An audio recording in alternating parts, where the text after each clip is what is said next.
let's hop into it. All right. Yeah, I don't know if I don't remember that we did I don't think we did a video on this before. I think we did, but if we did, it was neck pour or virtually neck pour because it was right after I got we cracked it open. That was the same night we had the Russell's Reserve. I don't think it was. I don't think the three of us tried it together. No, it was just you and me. Oh, okay. Yeah. Oh, yeah, maybe you know what? Yeah, we did. So, yes, we did do a video on this before, but this is a revisit after it's now opened up for, what, about a month and a half? About a month and a half, yeah. Yeah, because we did a legit tasting on this. Yes. So, I will hold back what my feelings on this after trying it were until we've tried it. So, it got a lot sweeter. That opened up very... This is a lot more floral, mm-hmm. and sweet florals too, like honeysuckle. Mm-hmm. I feel like there's a little bit of rose. It has herbal notes. You still get the caramel and brown sugar. Oh yeah. I'm just saying, like, the thing that stands out significantly mm-hmm. to me now compared to last time, because the brown sugar and caramel are still there. Those are the sweet notes. Not only are they still there, like, replace the fact that it had a pretty oaky nose too, like it had a pretty tannic nose. It shifted away from that completely, where it's more of those sweet notes, and then you add those sweet floral notes. Honestly, if someone told me that this was like a Four Roses product, I wouldn't be surprised with how floral the nose is. Right. And I can appreciate that it's floral but not grassy. Yes. A lot of floral things tend to be on the grassier or more herbal side. Which this is a very this might be the only one I've had that has distinctly honeysuckle, like you said, rose, almost like lavender notes to it. Yeah, it has very, very flowery notes as opposed to just grassy green notes. Which, like Four Roses, they did very well. Four Roses is the only other brand I could think of where it's herbal and green and floral, but not at all grassy. Right.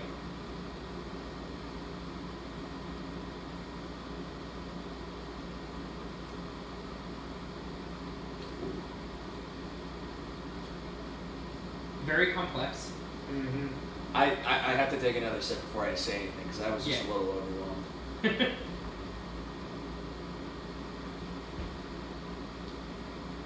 So on the front, brown sugar for sure. It definitely gets less sweet as it progresses toward the finish. Yeah, in general. Yeah, the sweetest part is definitely up front with a little bit of brown sugar, a little bit of caramel. Still a lot of oak, but not the same kind of bitter oak we had before. Right, it's not tannic oak. It's almost like the way I describe it is like oak spice almost. As opposed to tannic oak. There's definitely oak spice throughout this, and then that brown sugar. I think that's what gives it the bite throughout too. Because nothing else is really bitey. It just gets drier a little bit as it goes. Which, as it dries out, it turns from brown sugar. It's just slowly morphs from brown sugar and caramel into chocolate and cocoa powder. Yeah. So. I almost get a dark roast coffee note at the end. Mm-hmm. Coffee bean for sure.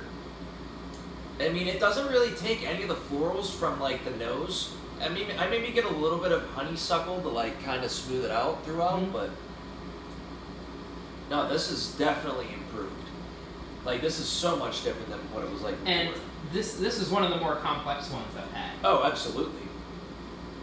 It's just a fucking shame that, people treat 1792 like Buffalo Trace because it's basically Buffalo Trace now.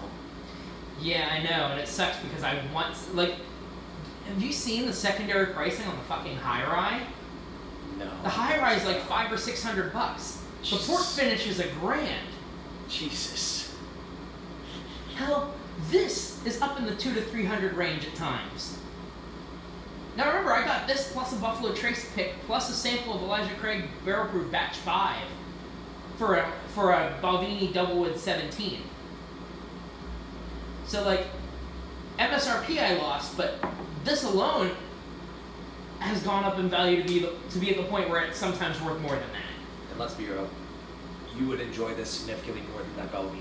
I mean, I would say so, considering it's. I don't know if it cracks my top 10 favorites I've had, but it's right up there if it hasn't. No, and that's what I was holding back on saying before, is that this turned into up there with my favorites. Right. And it rightfully so. I mean, like I personally have things I like better than this, but I could totally see like this resonating with someone and being their favorite, and Right. for numerous people too, because it's complex. It has a bit of everything. Honestly, it's not super spicy, but otherwise it does have a bit of everything. Yeah, because I mean, you know where my palate kind of falls. Like Right. it likes the really like sweet flavors of Maker's Mark, and then it falls into that deep brown sugar and peanut of Jim Beam. Like those are the two things Which is that. why I think I like the Ezra Distiller, because that is much more peanut than the first one we had was. Oh really? The first one was more like Ezra, like regular Ezra. This one's more like old Ezra 7. Sounds good to me. But I'm excited. we'll get to that when we get to that. Overall, this trying it the second time, because Ryan and I were both we went to retry this one, and we were like, oh, it's gonna be better, and we both like kind of stopped. We're like, this is completely different. And I'm like, he was like, I need a bottle of this. I'm like, I know, but you know that he and I are the two who really like 1792. Oh yeah, for sure. You and him definitely fall more in line with the 1792. Yeah. But yeah, no, this did the exact same thing as that Rebel 10 year. Well, Rebel 10, the Knob Creeks we've had that Yep. started out all because we got to remember the first time we had Knob Creek 12, it was like that too. Oh yeah, for sure. Well, Knob Creek 12, again, I will say this: it tasted like licking a fucking oak table. Yeah, at first, and even that, I mean, when we first tried it, we said that wasn't a bad thing either. No, it actually kind of worked for it. Like I actually enjoy the neck pour, and it's nice because anytime I want the neck pour, it's typically whenever I'm about to finish up one, anyways. So. Right. Whenever you're in the mood for a neck pour. Yep, and then I don't need another one until you finish up a bottle, and then So it comes at the perfect timing, and I appreciate that. Thank you, Knob Creek. But this is. I was so glad I was able to get my hands on this. I'm still. Here's the thing, like I like 1792, but I can never tell what I like best from them. Like I still think that. That's the other thing too, is I can't tell either, because I put the Bottle and Bond up there, and that's like the cheaper one. That's exactly what I was thinking. Like I really like the Bottle and Bond. And I like I couldn't pick a favorite, I don't think, because the single barrels I've had vary drastically. Yeah. Like, but because I've tried 3 different ones now, and I've liked all 3 equally, but for completely different reasons. Right. This 12-year obviously is, it's going the route of Knob 12 and Rebel 10. Yes. The Sweet Wheat is a nice sweet cherry bomb, and that has not really diminished that much. The cherry toned down a little bit since the neck pour, but it's still sweet. Yeah. Small batch is a solid daily sipper. Like I could never be mad at that one for existing there. The Bottle and Bond, I think flavor profile wise, is my favorite, just in terms of like an easy sipper. Oh, for sure. I mean, whenever we tried that one at the Warren, I was actually like surprised. Considering that was by far the cheapest pour either of us had, and that was like, it felt like it fit in still. Yeah, that which was is kind of weird considering we tried Stag, William LaRue Weller, and then I had and Little Book Chapter 2. 1782 Bottle and Bond, and it's funny that it didn't really diminish anything for us. No, not at all. And obviously 1792's experiments are turning out pretty good, considering how much I like the cab and the shard finish. Yep. The port one, we both tried it now. I think it's just, I don't think it's a statement on how good it is. I think it's a statement on how I feel about port finish. Because I didn't like it that much. I liked it, but it wasn't anything to write home about. I think that they aged it in the port barrels too long. I can see that. Like twos, because it tasted like I was drinking almost like the Basil Hayden Dark Rye. Yeah, which almost actually has port in it. Yeah, I know, that's what I'm saying. It almost it was I don't want to say it tasted like that. It was nowhere near that port heavy, but it was reminiscent of that, which says enough about it. Yeah, like if anything, I would say that. That's why I think Isaac Bowman does it best, because it's not like Angel's Envy where it's not port forward enough. Because Angel's Envy is standard Angel's Envy, I should say.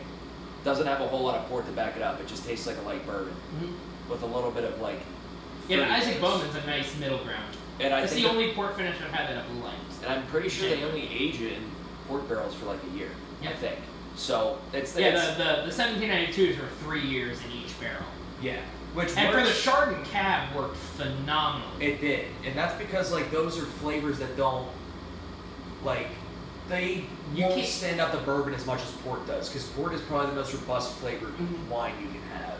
Right, I was gonna say the Chardonnay one imparted, like it adjusted the flavor, but it still tasted like a bourbon. It was And buttery. the Cab one complemented it more than it did adjust it because it just made it more decadent.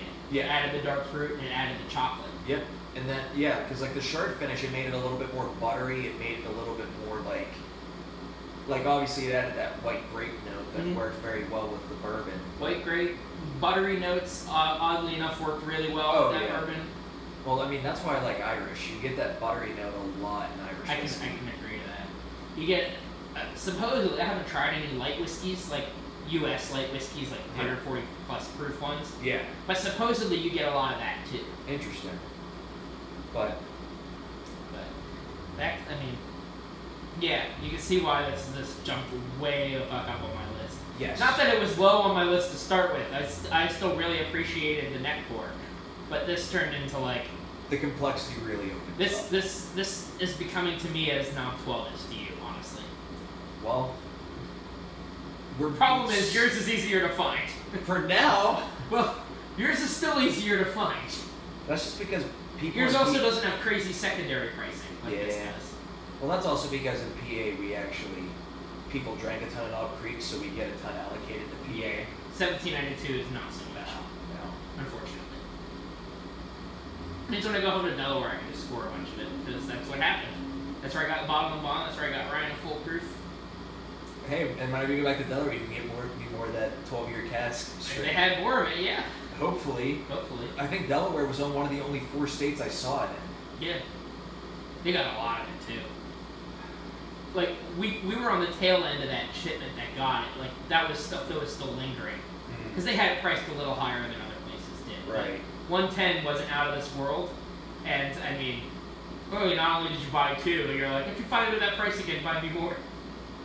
So I knew that it was going to be impossible to find, and it still is. it was right in front of me at not secondary pricing. So Yeah, which surprised me. It was only like. because it was $30. 90 when I saw it normally, so it was actually only $20 more than I originally saw it. Yeah, like the cheapest, like its MSRP I think is 80, Sounds about right. Which- I've never seen anywhere priced at that low. which realistically makes a ton of sense because then it's priced directly in competition with Elijah Craig Barrel Proof, Yeah. which is also a 12-year. So, Yeah.